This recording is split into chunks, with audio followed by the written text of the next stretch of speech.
12th Biobotany, Chapter 4, Principles and Process of Biotechnology.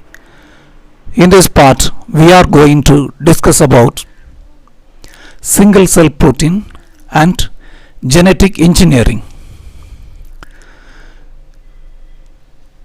Yeast, algae, bacteria, some other fungi are unicellular organisms.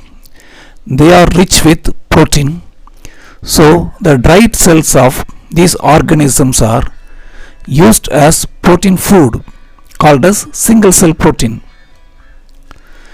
Single cell proteins are dried cells of microorganisms that are used as protein supplement in human food or animal feed. Single cell protein has high nutritive value due to their higher protein, vitamin, essential amino acids and lipid content.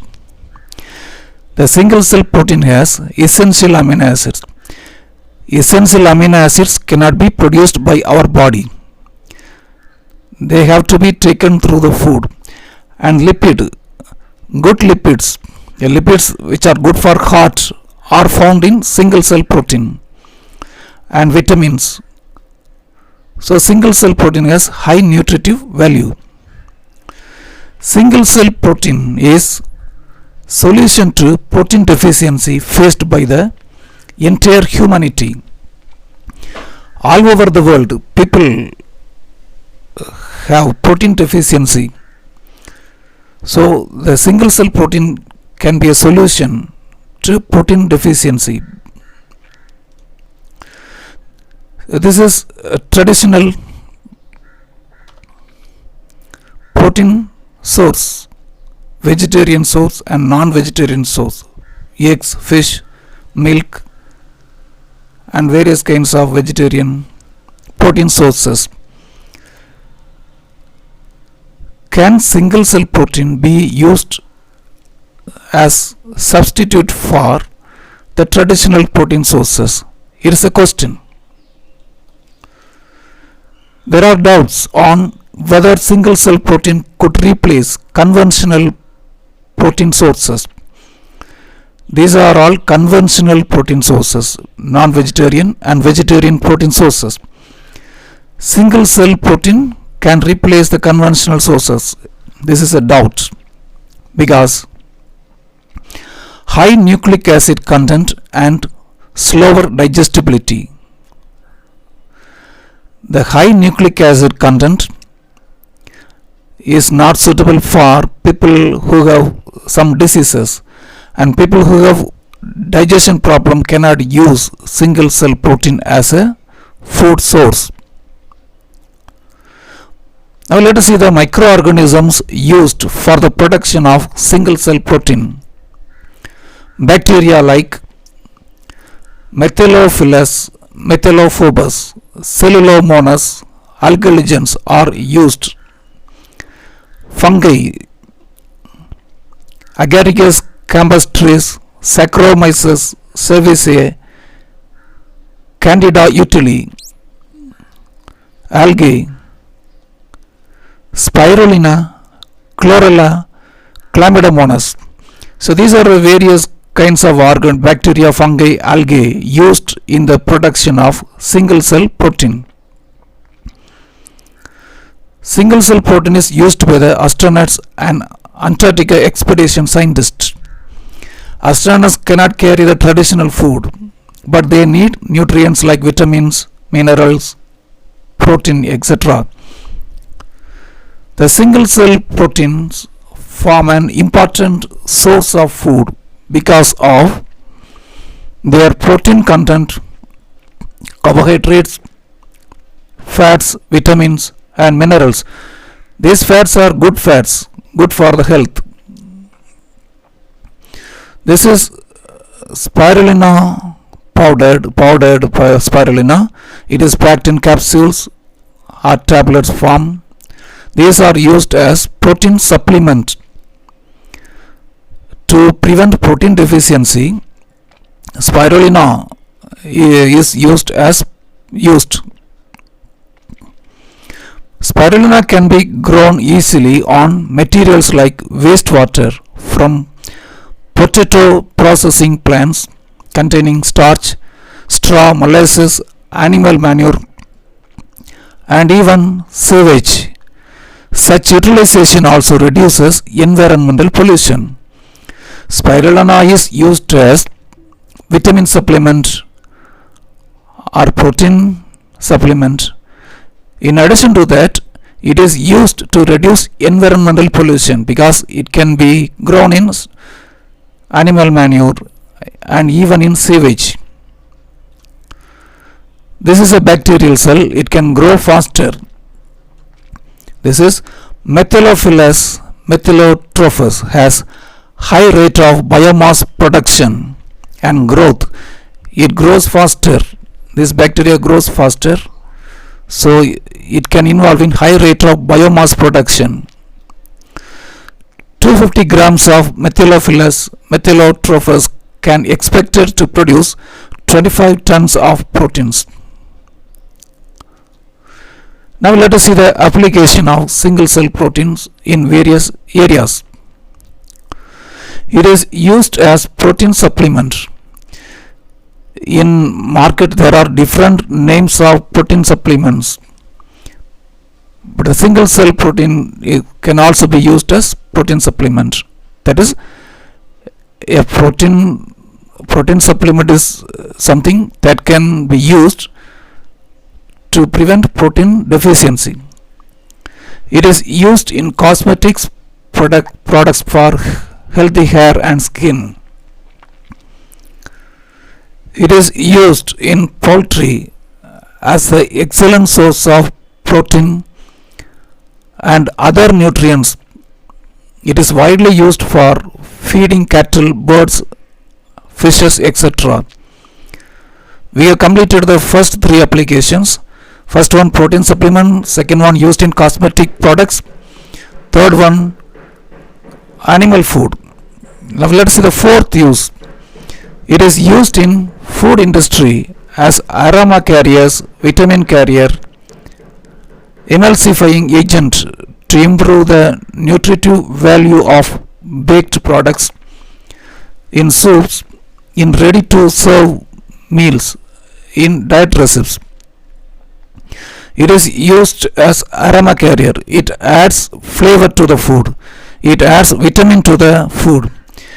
And the SCP acts as emulsifying agent. So emulsifying agents are used to mix two liquids. For an example, water and oil. If we want to mix water and oil, we need emulsifier. The emulsifier mixes two liquids and leaves a creamy substance. So it is used as emulsifying agent in baked products, soups, ready to serve meals, etc. It is used in industries like paper processing, leather processing as foam stabilizers. In industries it is used as foam stabilizer. Foam stabilizers maintain the foam condition. Now we move on to the next aspect of this lesson, advancement in modern biotechnology. Under the topic, two things are very important. One is genetic engineering. Second one is protoplasmic fusion, that is fusion of two cells. Now let us see the genetic engineering. Genetic engineering or recombinant DNA technology or gene cloning is a collective term. It involves the modification and transfer of DNA from one organism to another. DNA of one organism is transferred to another organism. So a recombinant DNA is produced. So this is called as recombinant DNA technology. This technology allows us to engineer new organism, to engineer new DNA. So this is genetic engineering. With the help of this technique, it is possible to get multiple copies of the needed gene. So it is called as gene cloning. exchange of exchange or recombination of genes between homologous chromosomes takes place during meiosis. In meiosis cell division we have learned about recombination, that is natural recombination. But in this recombinant DNA technology, gene recombination is done in an artificial manner. Recombination is carried out artificially using modern technology.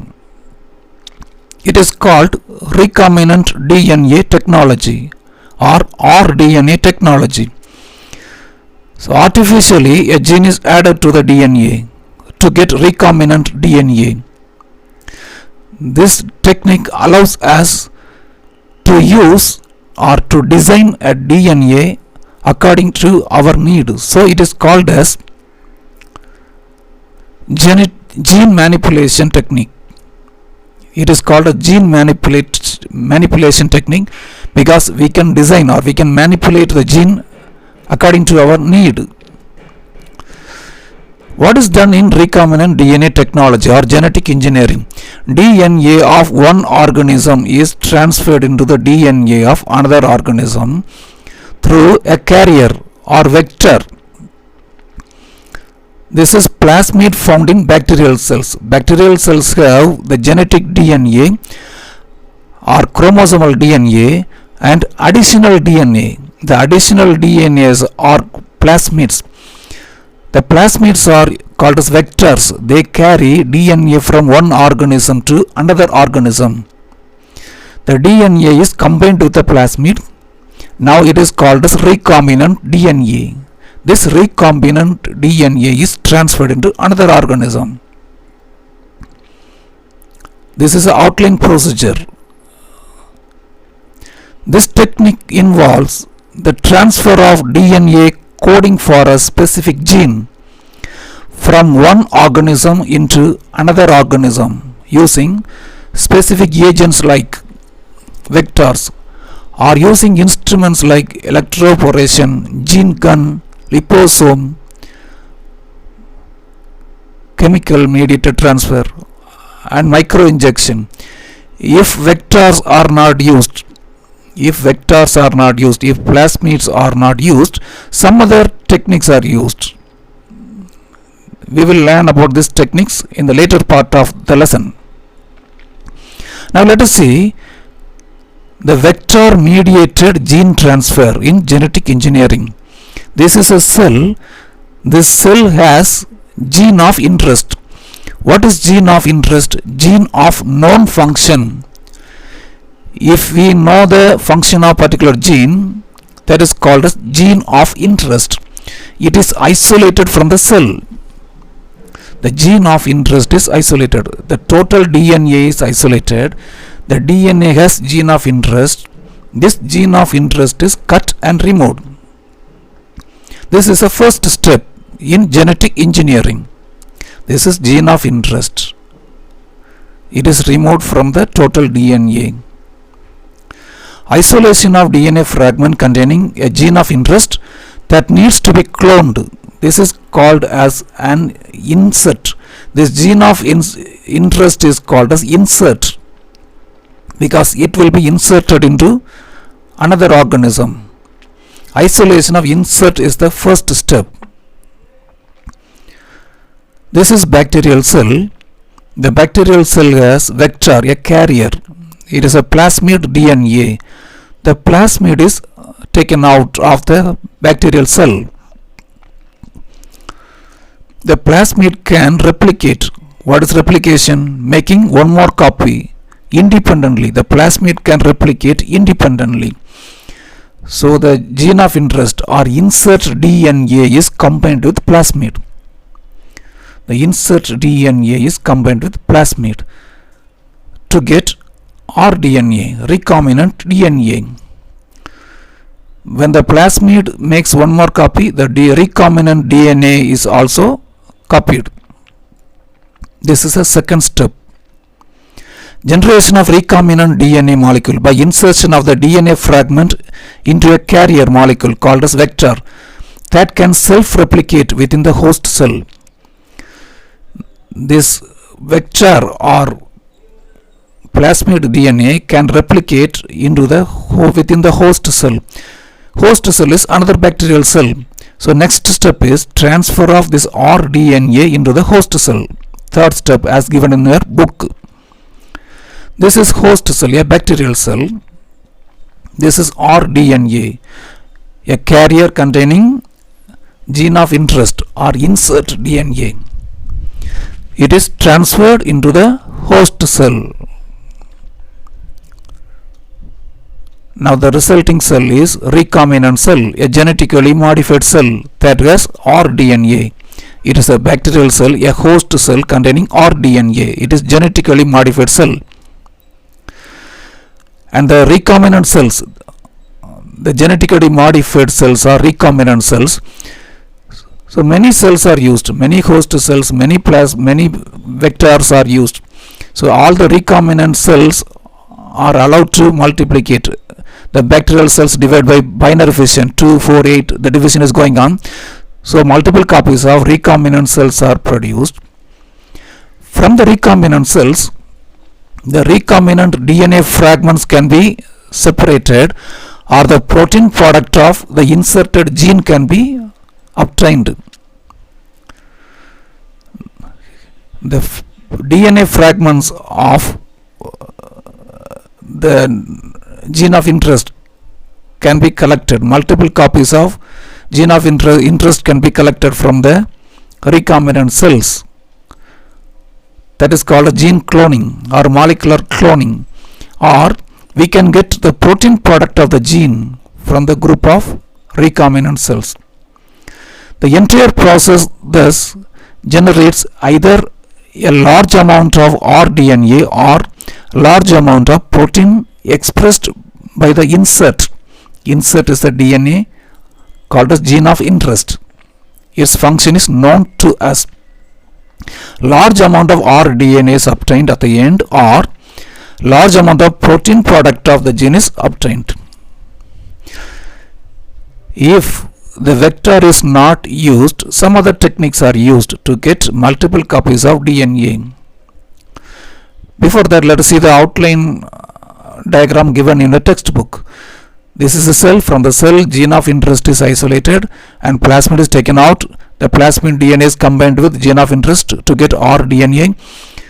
The rDNA is transferred into the host cell. The host cell multiplies. So multiple copies of multiple recombinant cells are formed, or genetically modified cells. From the genetically modified cells, the recombinant DNA is multiple copies of the gene is obtained, or the product is obtained, and this approach is used in research purpose also. If plasmid is not used, gene amplification technique is used to get multiple copies of the desired gene. Wherever vectors are not involved, the desired gene is multiplied by PCR technique. So PCR technique is used in the diagnosis of COVID-19 cases also. Normally PCR technique is used in molecular biology to get multiple copies of a small DNA or a gene. This is a gene. In the first step 2 copies are produced, second step 4 copies, and it is going on. After 40th cycle, millions of copies of the single DNA is produced. Then the DNA copies are transferred into the host cells by different techniques. The multiple copies are injected into the host cell protoplast, or it is transferred into the host cell protoplast by shotgun method. The multiple copies of DNA are produced by PCR technique. If vectors are not used, then the multiple copies of DNA are transferred into the host protoplast by microinjection technique or some other techniques, or transferred, the gene copies are transferred into the host cells protoplast by shotgun method.